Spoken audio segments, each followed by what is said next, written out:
कोयम्बटूर में team cotton ने, मैं टीम कॉटन कह रहा हूं, ब्रेन स्टॉर्मिंग किया, विचार मंथन किया। हम सब जानते हैं कपड़ा बहुत बड़ी ज़रूरत है हमारे इंसान की ज़िंदगी के लिए, और भारत एक प्रमुख कपास उत्पादक देश है। लेकिन कतिपय कारणों से हमारी प्रोडक्टिविटी कम थी और समय के साथ साथ क्वालिटी भी उस ढंग से नहीं बढ़ी। प्रधानमंत्री श्रीमान नरेंद्र मोदी जी का मिशन है विकसित भारत का निर्माण,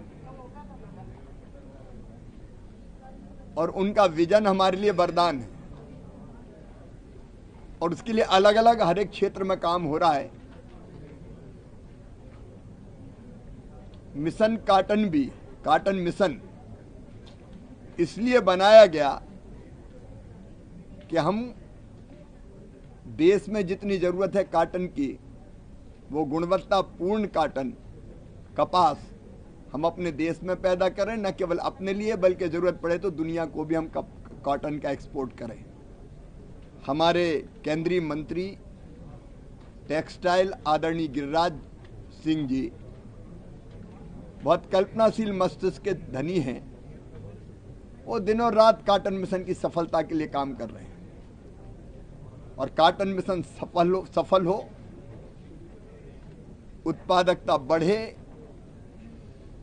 हम वर्ल्ड एवरेज तक उत्पादकता में पहुंचे, और इंडस्ट्री को जिस तरह के कॉटन की आज जरूरत है, लॉन्ग स्टेबल और गुणवत्तायुक्त कॉटन, उसको हम पैदा कर पाएं। इसके लिए आपने जो पूछा, दिन भर का निष्कर्ष ये है कि टीम कॉटन हम लोग बना रहे हैं, जिसमें textile ministry, agriculture ministry, ICR चूंकि एग्रीकल्चर मिनिस्ट्री के अंतर्गत है, केंद्र सरकार के प्रतिनिधि, राज्य सरकार के प्रतिनिधि,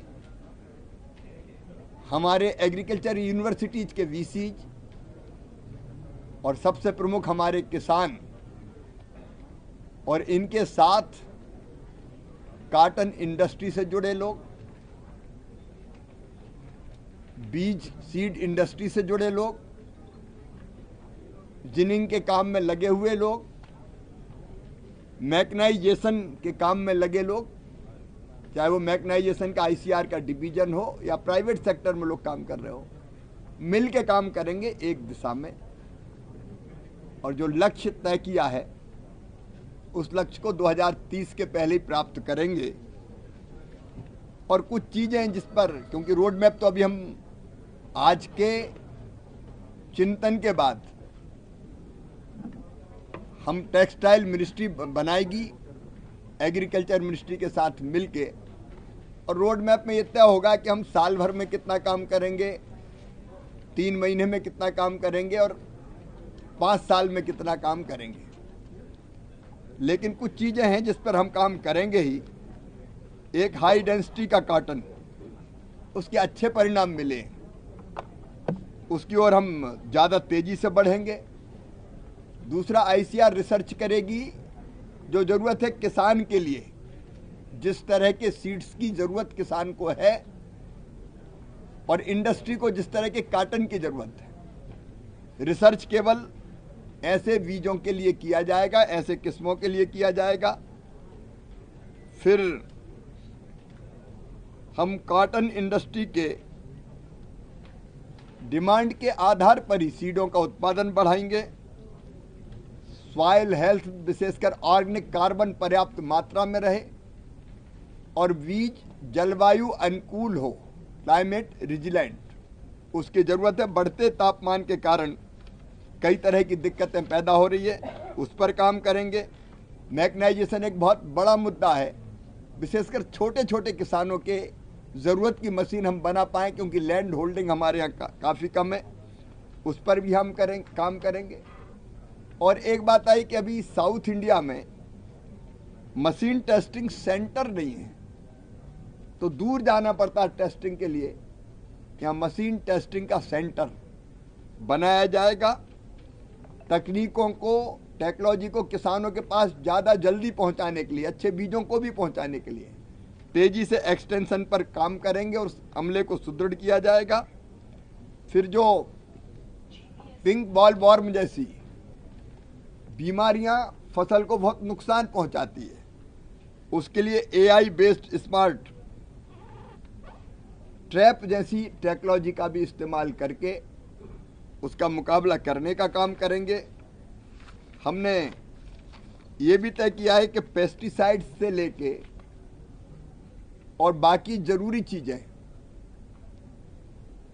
जो उत्पादन बढ़ाने के लिए या फसलों को की रक्षा करने की जरूरी है, वो गुणवत्तापूर्ण मिले, इसकी भी चिंता हमारी टीम करेगी। जिनिंग फैक्ट्री का मॉडर्नाइजेशन हो, इस काम को भी साथ मिलकर हम करेंगे और उच्च गुणवत्ता का बीज ठीक कीमत पर मिले, अनाप शनाप कीमत पर ना मिले, इसकी चिंता भी करेंगे। एक बात मैं और कहना चाहता हूं कि घटिया बीज, नकली खाद, नकली पेस्टिसाइड बनाने वालों के खिलाफ कड़ी कार्रवाई के लिए कानून को भी कड़ा बनाया जाएगा और किसानों के साथ सीधा संवाद रखते हुए किसानों की कैपेसिटी बिल्डिंग, ट्रेनिंग, उस काम को करते हुए हम कॉटन मिशन के जो हमारे टारगेट्स हैं, लक्ष्य है, उनको अचीव करेंगे। आज की बैठक बहुत उपयोगी रही।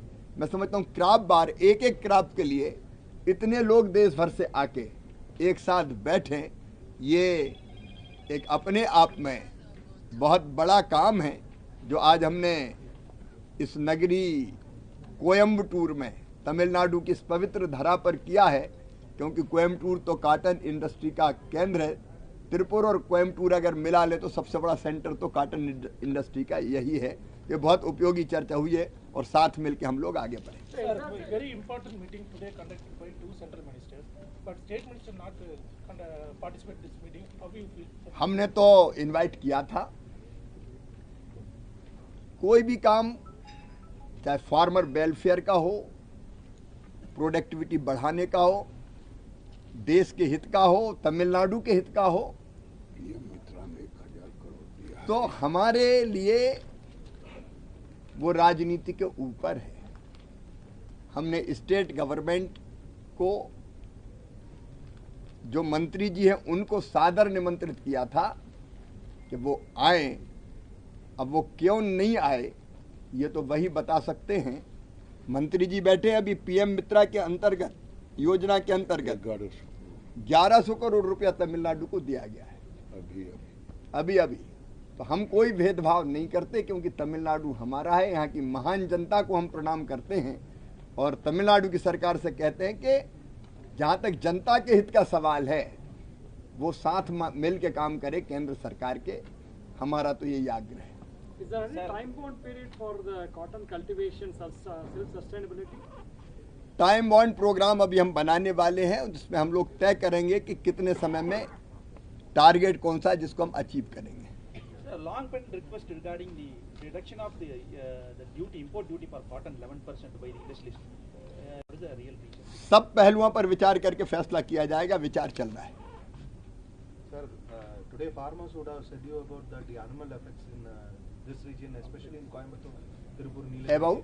About animal attacks. Animal attacks, हाँ, फार्मर्स के, हाँ, वाइल्ड बोर और बाकी उन्होंने बताया है।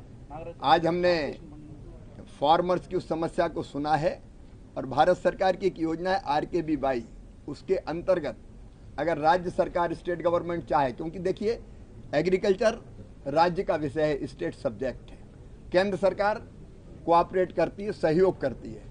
तो हम ऐसी योजनाओं के अंतर्गत अगर राज्य सरकार चाहे तो तार फेंसिंग वगैरह के लिए राशि केंद्र सरकार भी देती है, जिसमें राज्य सरकार का हिस्सा भी होता है। So there is a report stating that there is a spurious pesticide has been supplied by these various private pesticide manufacturers. What steps have been taken by the government? दोनों तरह के, एक तो स्टेट गवर्नमेंट को भी कोशिश करनी चाहिए, कहीं अगर है तो वो एक्शन ले। हम भी अपनी टीम भेजेंगे, लेकिन आगे घटिया पेस्टिसाइड पर अभी जो कानून है वो बहुत कमज़ोर है, केवल कुछ फाइन वगैरह लगता है। लेकिन अब केंद्र सरकार गंभीरता से विचार कर रही है कि कड़ा कानून बनाया जाए, तो हम पेस्टिसाइड एक्ट को कड़ा करेंगे, सीड एक्ट को भी कड़ा बनाएंगे। वीके न्यूज, राष्ट्र के नाम।